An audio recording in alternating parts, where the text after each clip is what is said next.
हार के जीतने वाले को बाजीगर कहते हैं। आनंद सिंह जैसे किरदार जो बिहार में सब उनको छोटे सरकार या वॉटेवर XYZ नाम से मोकामा में या बिहार में वो फेमस हैं, उनको किसी पार्टी की सपोर्ट की तो ज़रूरत नहीं, या फिर महागठबंधन या JDU या उनके महागठबंधन की तो जय जयकार नहीं है, क्योंकि वो पहले भी निर्दलीय होकर वो जीत चुके हैं। तो ये पार्टी सेंट्रिक नहीं है, ये पर्सन सेंट्रिक जीत है।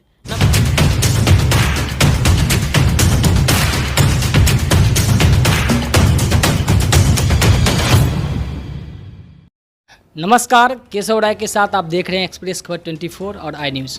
हम अभी आए हुए हैं लोजपा रामविलास के जो प्रवक्ता हैं देवजानी मित्रा जी, इनसे हम बातचीत करेंगे। अभी राजनीतिक जो माहौल है, चाहे वो आरक्षण को लेकर के हो या फिर मोकामा में शिकस्त कहा जाए एक तरह से बीजेपी का, या फिर गोपालगंज में जीत कहा जाए, इन्हीं तमाम मुद्दों पे हम बातचीत करेंगे।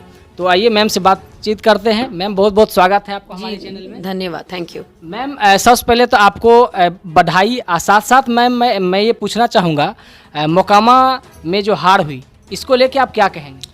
देखिए, मैं एक ही सेंटेंस में इस चीज़ को ख़त्म करना चाहती हूँ, बट मैं नहीं करूँगी। फिर भी मैं एक आपका कोटेशन से स्टार्ट करूँगी। हार के जीतने वाले को बाजीगर कहते हैं।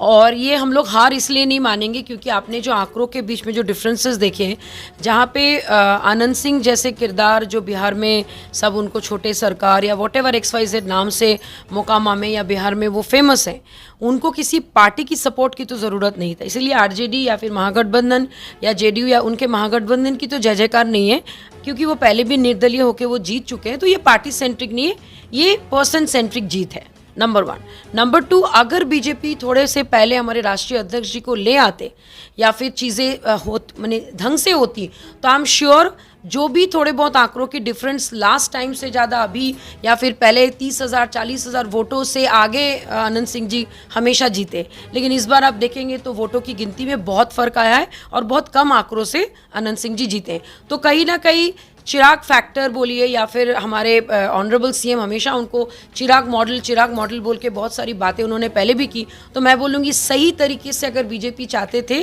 तो चिराग मॉडल या फिर चिराग फैक्टर का मैंने आपका उनका प्रयोग या फिर उनके एक जो क्या बोलेंगे आपका जो काम करने का तरीका है, उनका जो एक लोगों के साथ जो एक लगाव है या फिर उनके वर्क का जो एक जश्न एक देखने को मिला, वही सिर्फ एक ही दिन मोकामा वासी को मिला था। अगर ये पहले होता तो चीज़ें डेफिनेटली बहुत बड़ी होती, बहुत डिफरेंट होती। मैम अभी आप बोले चिराग फैक्टर, ये चिराग फैक्टर अगर है बिहार में, तो आगामी चुनाव जो होगा उसमें बीजेपी के साथ ही आप लड़ेंगे या फिर क्या प्लान है आपका? देखिए, फिलहाल तो हम लोग को ये पता है नहीं मैम, जैसा आपका कहना है कि चिराग पासवान को PM भी प्रमोट कर रहे हैं, कहीं ना कहीं आगे रखने का काम कर रहे हैं, तो आप अगर यहाँ बीजेपी के साथ कॉम्बो करके लड़ेंगे क्या? मैं आपको वही बता रही हूँ कि अभी तक जो भी चीज़ें हुई हैं बिहार के विकास के ऊपर हुई हैं। अगर बीजेपी के साथ अगर हमारे राष्ट्रीय अध्यक्ष जी हमारे पार्टी अगर साथ दिए, ओनली थिंकिंग अबाउट बिहार का विकास, और 2024-25 में भी जब चुनाव होगा, हमारे राष्ट्रीय अध्यक्ष जी हमारे सीनियर लीडर जो भी डिसीजन लेंगे वो पार्टी से ऊपर आता है देश, तो देश से ऊपर आता है आप जहाँ पे जिस जगह पे जिस स्थान पे आप रहते हो उस समाज का उस जगह का कल्याण करना। और अगर विकास के लिए NDA के साथ देना ज़रूरी होगा तो देंगे, और अगर उस वक्त चीज़ें और कुछ आंकड़ा लाए तो वो फिर उस वक्त हम लोग बता सकते हैं। लेकिन फिलहाल तो ये बात है कि चिराग पासवान का जो एक ऑरा है, उनकी मेहनत है, और वो सिर्फ और सिर्फ दलित या पिछड़ों के नेता नहीं है, वो सबके नेता है और उन्होंने वो साबित किया है। और बिहार के यूथ बोलिए, महिला बोलिए, एक भरोसा उनके ऊपर बढ़ गया है आफ्टर गोपालगंज, आफ्टर मोकामा। तो कहीं ना कहीं चीज़ें आप लोग को बहुत जल्द दिखने को मिलेगी और बहुत अच्छी चीज़ें दिखने को मिलेगी। और डेफिनेटली 2024-25 में as a CM contender, as a CM किरदार डेफिनेटली चिराग पासवान आएंगे। और अगर जाति विवाद से ऊपर उठ के अगर चीज़ें हुई तो you never know, things can change for good.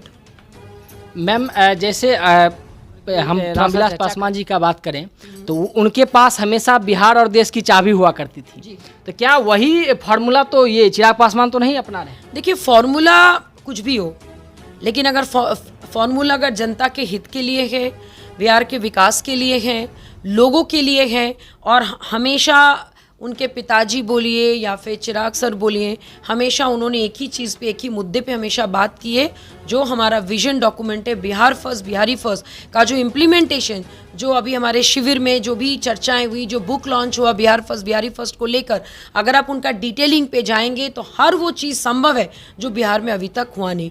ना बिहार में उद्योग है, ना स्वास्थ्य व्यवस्था है, ना एडुकेशन है। तो ये सारी चीज़ों का अगर बदलाव करना है तो बदलाव के लिए बदलाव नेता चाहिए, उनका सोच बदलाव होना चाहिए। नहीं तो 17 साल ऑलरेडी भुगते हैं, 25 साल और हम लोग ये करेंगे। लेकिन फाइनली कभी ना कभी बिहार के जनता, जिनको मैं असली शेर, असली बब्बर शेर में समझती हूँ, वो अगर जिस दिन फैसला अपना ले लिए। आज मैम सुप्रीम कोर्ट का एक फैसला आया ESW को लेकर के, वो चूंकि स्वर्ण समाज के पक्ष में है और इसको लेकर बीजेपी ने खुशी जाहिर किया है, वहीं पर मैम कांग्रेस इसको लेकर आपत्ति जता रही है, इस पर आप क्या कहेंगे? मैं बस यही कहूँगी ये बहुत अच्छी चीज़ है, गुड न्यूज़ है कि यहाँ पे आपको कास्ट को ध्यान में नहीं रख के सवर्ण हो, मैंने जनरल कास्ट के लिए सामाजिक में आप क्या हो नहीं हो वो मैटर नहीं करता, लेकिन अगर आप फाइनेंशियली वीक हो, EWS का मतलब वही है जो आपका इकोनॉमिकली वीक जो है, फाइनेंशियली जो इकोनॉमिकली वीक है, उनको सपोर्ट करने के लिए फाइनली कोर्ट का आज फैसला आ गया है।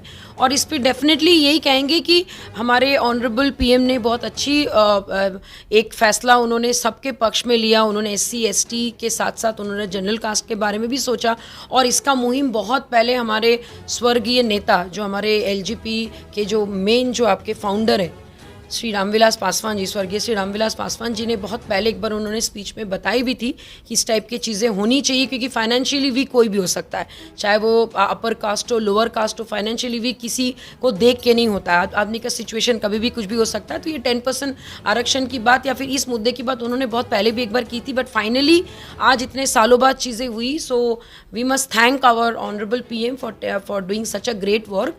इस मैंने ये चीज़ें बहुत अच्छा चीज़ है कि भाई बहुत सारे लोग जो फाइनेंशियल क्राइसिस के वजह से बहुत सारी चीज़ नहीं कर पाते, और ये 10% आरक्षण उनको बहुत सारी चीज़ों में आगे बढ़ा सकता है, काम करवा सकता है। तो इट्स अ गुड न्यूज़, और हमारी पार्टी भी इसकी बहुत बहुत धन्यवाद। तो अभी आप सुन रहे थे LJP रामविलास के प्रवक्ता देवजानी मित्रा जी को। इसी तरह के तमाम खबर को देखने के लिए आप जुड़े रहे हमारे न्यूज़ चैनल एक्सप्रेस खबर 24 और iNews के साथ। तब तक के लिए धन्यवाद।